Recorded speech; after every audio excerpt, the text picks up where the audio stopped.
कहानी की शुरुआत होती है सन 1235 की एक ठंडी सुबह। एक ईसाई शहर के पुल के पास लोगों का हुजूम जमा है। 3 औरतों को सजा ए मौत दी जाने वाली है। इन औरतों पर काला जादू करने और शैतान की पूजा करने का इल्जाम है। ये वह जालिम दौर था जब औरतों पर ऐसे बेबुनियाद इल्जाम लगाकर उन्हें मौत के घाट उतार दिया जाता था। सिपाही कांपती हुई औरतों के गले में रस्सी डाल देते हैं। एक पादरी जिसके हाथ में एक पुरानी किताब है उनसे कहता है, अगर तुम सब अपने गुनाह कबूल कर लो तो तुम्हारी आत्मा को माफी मिल जाएगी। औरतों में से एक, जो डर और बेबसी से बिलख रही है, कहती है, हाँ मैं कबूल करती हूँ, मैंने शैतान की पूजा की और काला जादू करने की कोशिश की। दूसरी औरत बिलखती है, मैंने सिर्फ दवाइयां बनाई हैं, मैंने कभी काला जादू नहीं किया। लेकिन तीसरी औरत अडिग है, उसकी आंखों में जरा भी डर नहीं है। वह पादरी की ओर देखती है और गरजती है, तू नर्क में जलेगा। तीनों औरतों को फांसी दे दी जाती है और उनकी लाशों को पानी में फेंक दिया जाता है। लोग तितर बितर होने लगते हैं। पादरी सिपाहियों से कहता है, हम इन्हें ऐसे नहीं छोड़ सकते, हमें इन लाशों को बाहर निकालना होगा ताकि मैं अपनी किताब से मंत्र पढ़ सकूं। लेकिन सिपाही उसकी बात अनसुनी कर देते हैं। अब यह दोबारा जिंदा नहीं होंगी। पादरी को इस श्राप के बारे में पता है। उसे डर है कि ये औरतें शैतान बनकर वापस आ सकती हैं। शाम होते ही वह अकेला ही उन लाशों को पानी से बाहर निकालने लगता है। वह कांपते हाथों से अपनी किताब खोलता है और मंत्र पढ़कर शुद्धिकरण करने की कोशिश करता है। जब वह तीसरी लाश को बाहर निकाल रहा होता है तो लाश का वजन इतना ज्यादा होता है कि पादरी खुद भी पानी में गिर जाता है। भीगे हुए वह किताब की ओर देखता है, उसके पन्ने भी भीग चुके हैं। अभी उसकी आंखें डर से फैल जाती हैं।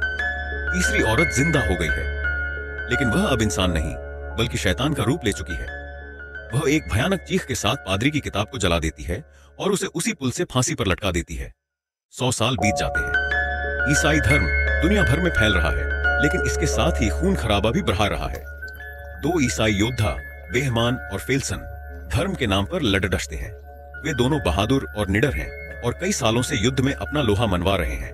सन 1344 में मरना की जंग के दौरान वे एक शहर पर हमला करते हैं। लेकिन इस युद्ध में बेहमान कुछ ऐसा देखता है जो उसकी जिंदगी बदल देता है। वह देखता है कि बच्चे और औरतें खतरे में हैं। गलती से उसकी तलवार एक मासूम लड्डजकी की जान ले लेती है। बेहमान का हृदय टूट जाता है। वह अपनी तलवार फेंक देता है और कहता है, मैंने ईश्वर के लिए लड़ने की शपथ ली थी, बच्चों और मासूमों का कत्ल करने की नहीं। ग्रैंड मास्टर गुस्से में गरजता है, तुम वही करोगे जो चर्च की मर्जी होगी, तुम एक मामूली सिपाही हो। बेहमान भी गुस्से में जवाब देता है, शायद वह ईश्वर की आवाज नहीं है जो आपके कानों में गूंज रही है। बेहमान और फेल्सन चर्च का साथ छोड़ देने का फैसला करते हैं। ग्रैंड मास्टर उन्हें धमकी देता है, तुम दोनों ऐसे यहां से नहीं जा सकते, तुम्हें अपना वादा पूरा करना होगा। लेकिन बेहमान और फेल्सन किसी की नहीं सुनते। वे वहां से चले जाते हैं और बागी बन जाते हैं। 1 महीने तक वे भटकते रहते हैं, एक नए आश्रय की तलाश में। फिर एक दिन समुद्र के किनारे उन्हें कुछ मवेशी बिना चरवाहे के भटकते हुए मिलते हैं। वे उन मवेशियों का पीछा करते हैं और एक घर तक पहुंचते हैं। घर अंदर से खाली है। तलाशी लेने पर उन्हें घर के मालिक का पता चलता है। एक औरत जमीन पर पड़ी है, उसकी हालत खराब है। उसका पति बिस्तर पर मरा हुआ है। दोनों की मौत किसी खतरनाक बीमारी से हुई है। उनके शरीर सड़ी डी डोच रहे हैं। बेहमान और फेल्सन उस घर को जला देते हैं ताकि बीमारी न फैले। रास्ते में फेल्सन बेहमान से पूछता है, हमने तो बहुत कुछ झेला है, लेकिन ऐसी मौत से बचने के लिए इंसान आखिर क्या करे। आगे बढ़ते हुए उन्हें एक बड़ा शहर दिखाई देता है। फेल्सन कहता है, शायद हमें पकड़ा जा सकता है, हमें शहर में नहीं जाना चाहिए। लेकिन बेहमान कहता है, हमें खाने का सामान और अच्छे घोड़ों की जरूरत है ताकि हम लंबा सफर तय कर सकें। मजबूरी में वे दोनों उस शहर में जाने का फैसला करते हैं। शहर में पहुंचते ही उन्हें एक अजीब सा माहौल दिखाई देता है। लोगों की हालत बहुत खराब है। गलियों में लाशें पड़ी हैं। लोग रो रहे हैं, चिल्ला रहे हैं और अपने गुनाहों की माफी मांग रहे हैं। कुछ लोग तो खुद को भी मार रहे हैं। फेल्सन कहता है, आखिर यह कैसा पागलपन है। तभी पास ही खड़ा एक आदमी उसकी बात सुन लेता है और जवाब देता है, यह महामारी है, एक ऐसी बीमारी जिसका कोई इलाज नहीं है। यह बीमारी पिछले 3 साल से यहाँ फैली हुई है। इसकी वजह से हर 4 में से 1 आदमी मर रहा है। उस आदमी का नाम इकबाल है। वह बेहमान और फेल्सन से पूछता है, आखिर तुम लोग कौन हो। बेहमान जवाब देता है, हम मुसाफिर हैं और हमें इस बारे में कुछ नहीं पता। बेहमान और फेल्सन ईसाई योद्धा हैं, लेकिन वे अपनी पहचान छिपाए हुए हैं। जब वे घोड़े खरीदने की कोशिश करते हैं तो एक आदमी बेहमान की तलवार देख लेता है। यह तलवार नाइट्स की होती है।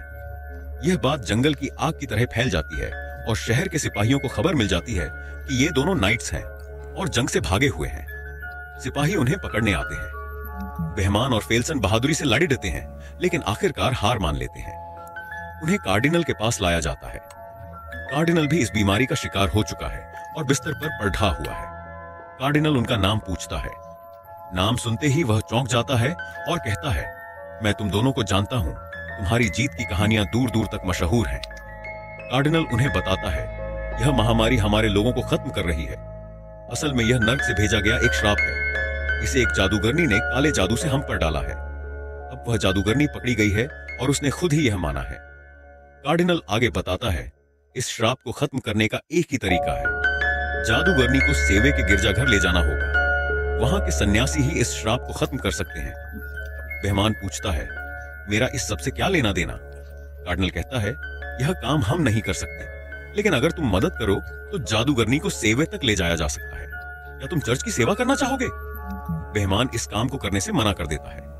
रात को बेहमान एक भयानक सपने से जाग उठता है। सपने में वह एक मासूम औरत को मार रहा था। घबराकर वह उठता है और अपनी नजर सामने रो रही उस लड़की पर पड़ती है। उसे लड़की की कमर पर जख्मों के निशान दिखाई देते हैं, जैसे किसी ने उसे बेरहमी से मारा हो। यह देखकर बेहमान का हृदय पिघल जाता है। वह चर्च के लिए नहीं, बल्कि उस लड़की के लिए, उसकी जान बचाने के लिए इस मिशन पर जाने का फैसला करता है। अगले दिन बेहमान और फेल्सन पादरी से मिलते हैं और कहते हैं, हम तुम्हारी मदद करेंगे, लेकिन इस लड़की के साथ इंसाफ होगा और हम पर लगे हुए सारे इल्जाम हटाए जाएंगे। इस खतरनाक मिशन में उनके साथ एक नामी सैनिक भी शामिल हो जाता है और खुद पादरी भी उनके साथ जाने को तैयार हो जाता है।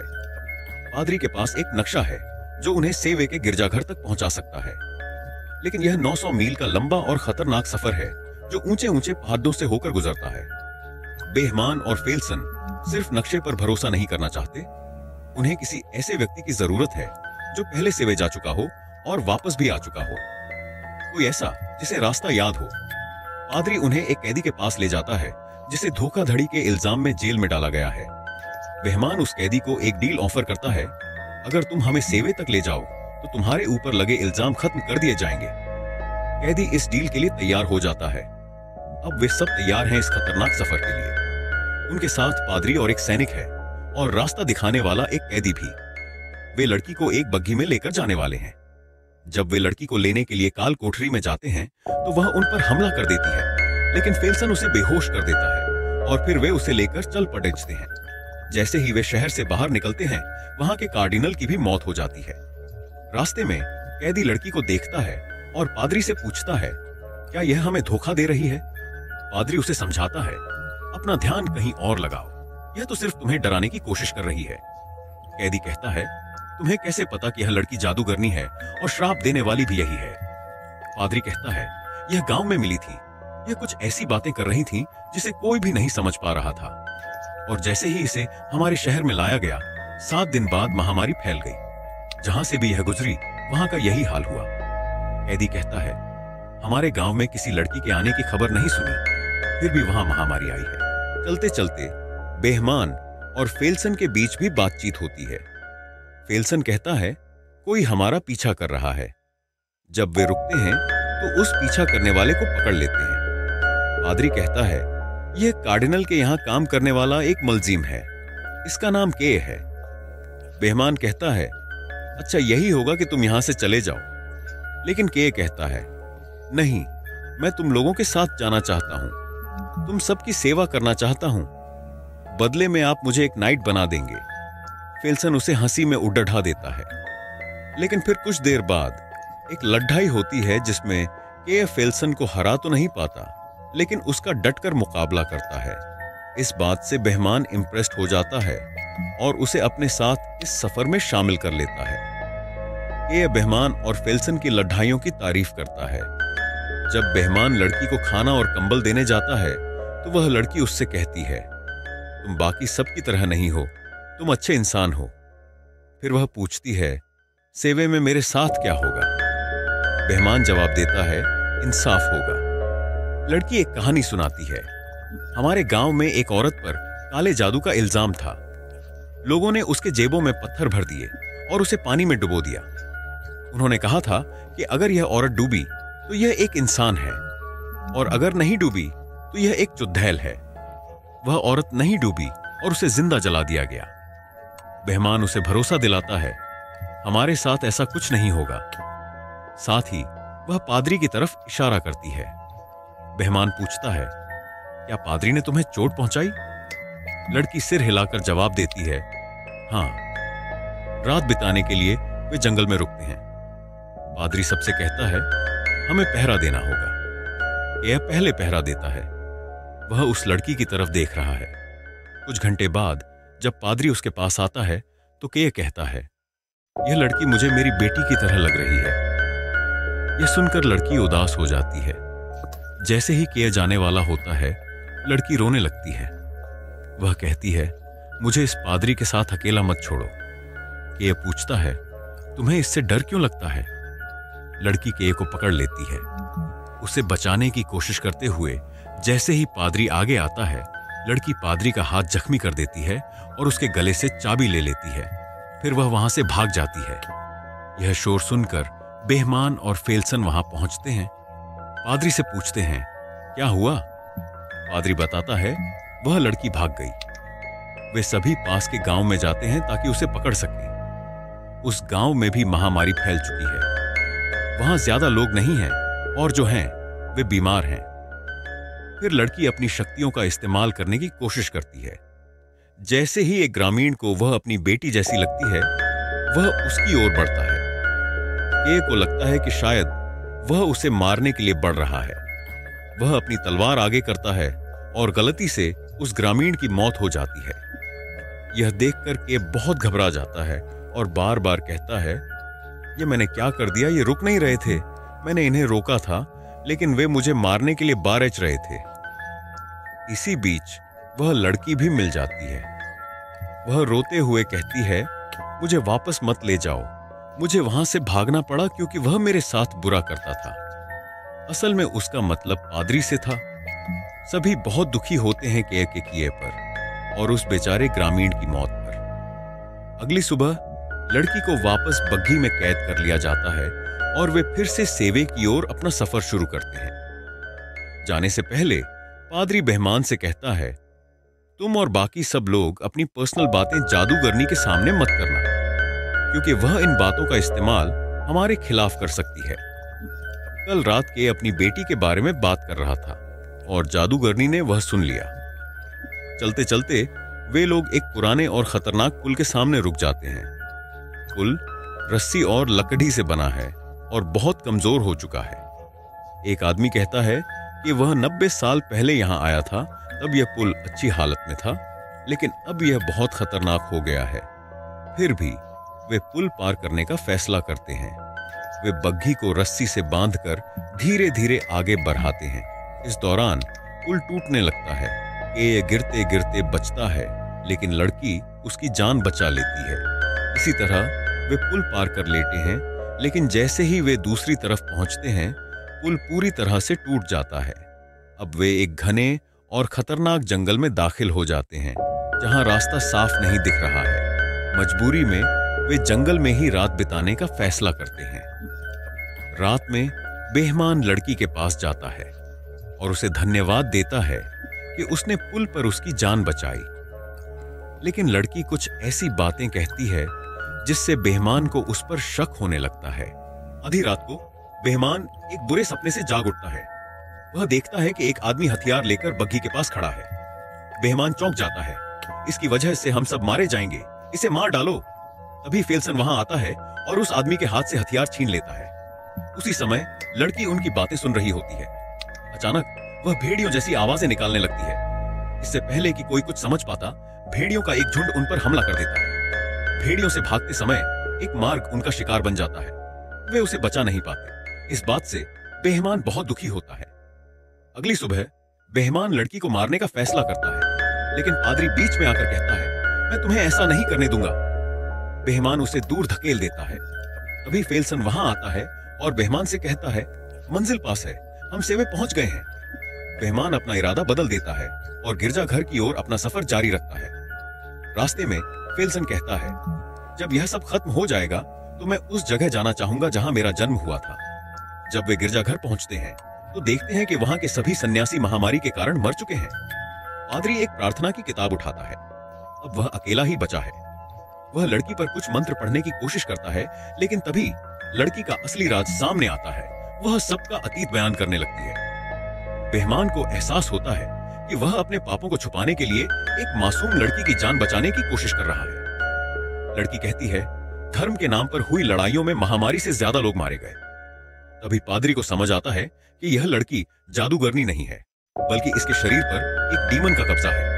पादरी उस पर भूत भगाने का अनुष्ठान करने लगता है, लेकिन डीमन धीरे धीरे अपने असली रूप में आने लगता है। वह सभी सलाखों को जलाकर वहां से उड़ जाता है और गिरजाघर के अंदर चला जाता है। सभी को समझ आता है कि असल में यह डीमन चाहता था कि वे इसे सेवे लेकर आए। यही वजह थी कि उसने एक ग्रामीण और मार्ग को मार डाला, क्योंकि वे इसके रास्ते में आ रहे थे। जब वे लोग गिरजाघर में पहुंचते हैं तो देखते हैं कि वहां के सभी सन्यासी मर चुके हैं। वे सालों से किताब की नकल बना रहे थे, क्योंकि डीमन को सिर्फ इसी किताब से खत्म किया जा सकता था। अब पादरी के पास जो किताब है वह दुनिया की आखिरी किताब है। उसी से डीमन को खत्म किया जा सकता है। बेईमान पादरी से कहता है, तुम्हें यह लड़ाई अकेले लड़नी होगी। फेल्सन पूछता है, हम शैतान से लड़ रहे हैं या इस लड़की को बचा रहे हैं? बेईमान जवाब देता है, दोनों ही। जब वे गिरजाघर के अंदर जाते हैं तो शैतान उनके सामने आता है। बेईमान पादरी से कहता है कि वह अपनी भूत भगाने की प्रक्रिया शुरू करे। शैतान अपनी शक्तियों का इस्तेमाल करता है और चीजों को हवा में उठाकर उन पर फेंकने लगता है। कुछ देर बाद जितने भी सन्यासी वहां मरे पड़े थे वे गायब हो जाते हैं और शैतानी शक्तियां उनके शरीर पर कब्जा कर लेती हैं। अब वे लोग शैतान के गुलाम बनकर बेहमान, फेल्सन और के पर हमला करते हैं। पादरी किताब पढ़ रहा होता है, लेकिन तभी शैतान उसे मार डालता है। किताब जमीन पर गिर जाती है। फिर फेल्सन आता है और डीमन से लड़ने लगता है, लेकिन डीमन उसे घायल कर देता है। यह किताब को ले लेता है और उसे आगे पढ़ने लगता है। जैसे ही शैतान उस पर हमला करने वाला होता है, बेहमान आता है और उसे रोकता है। वह उसके दोनों पंख दीवार से लगा देता है।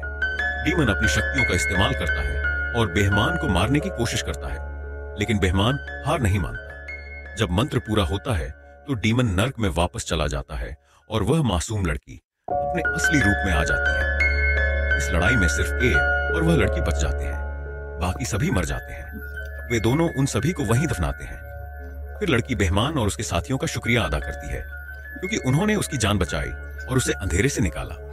वह के साथ उम्मीद के साथ चली जाती है और यहीं पर इस कहानी का अंत होता है। अगर आपको मूवी पसंद आई तो इसे अपने दोस्तों के साथ जरूर शेयर करें। इस वीडियो को लाइक करें और चैनल को सब्सक्राइब करना ना भूलें। मिलते हैं अगली एक्साइटिंग मूवी एक्सप्लेनेशन में। तब तक के लिए धन्यवाद।